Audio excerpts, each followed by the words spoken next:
political side reporting. So this is not really major news, to be honest, but I do have an update on Richard Heydarian on his interview with Henry Kissinger, because apparently it was just off the record. Now, I'm not sure if it was actually only off the record, or maybe he'd had like an interview coming out that he decided to scrap. But I did find out something about Richard Heydarian and how he decides to move in this whole like politics media industry. So anyway, in case you guys might not be aware, last video I made a video about Richard Heydarian deleting his tweet about an interview with Henry Kissinger and what he learned from it. Now, I'm not sure how aware you guys are of like the stature that Henry Kissinger has, but if you have an interview with Henry Kissinger, that's a big deal. And for Richard Heydarian to just not even talk about it because of like fear of controversy is crazy. Like, you would get so many like content out of this. Now, again, it's actually a little understandable if, maybe like he doesn't want to bother, but the fact that, he would be like scared to do it is actually crazy. But anyway, there's an update on this, and he made an article talking about, what he discussed with Henry Kissinger over a call, and general statements on geopolitics in a world where, it's more multipolar than once was. But that's a digression. Anyway, let's read this. So earlier this year, I had the opportunity to exchange views with one of the most consequential statesmen of the 20th century, Henry Kissinger. So on the cusp of his 100th birthday, I initially thought of posting something online about his ideas and legacy, which have left a huge imprint on our contemporary international order. It soon became clear, however, that writing a few lines on social media platforms wasn't optimal, precisely because of the heavily polarized discourse on the former statesman's multifarious legacy. Okay, first of all, just to clarify, he's not multifarious. He's mostly celebrated amongst the political elite in the US.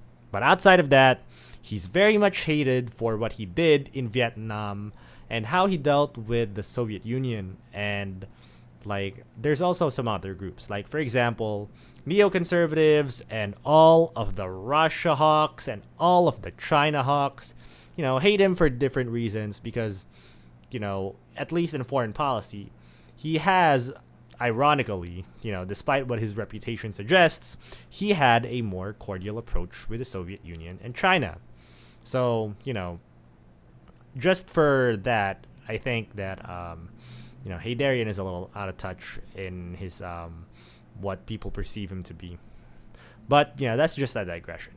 Second of all, this is my second point, and this is why his opinions don't really resonate with Filipinos, and his influence is limited to just writing articles and interviewing. This is why. He's not willing to have any controversial takes.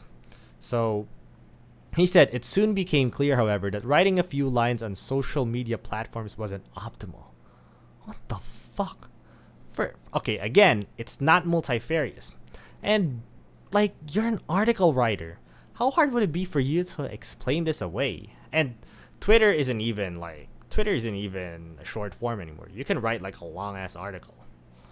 So, how hard would it be to say something like, my comments were not meant to be appreciation of what Henry Kissinger did in a moral sense, but rather in what insights one could obtain from his controversial view of the international order and geopolitics and how that affected his decisions as Secretary of State.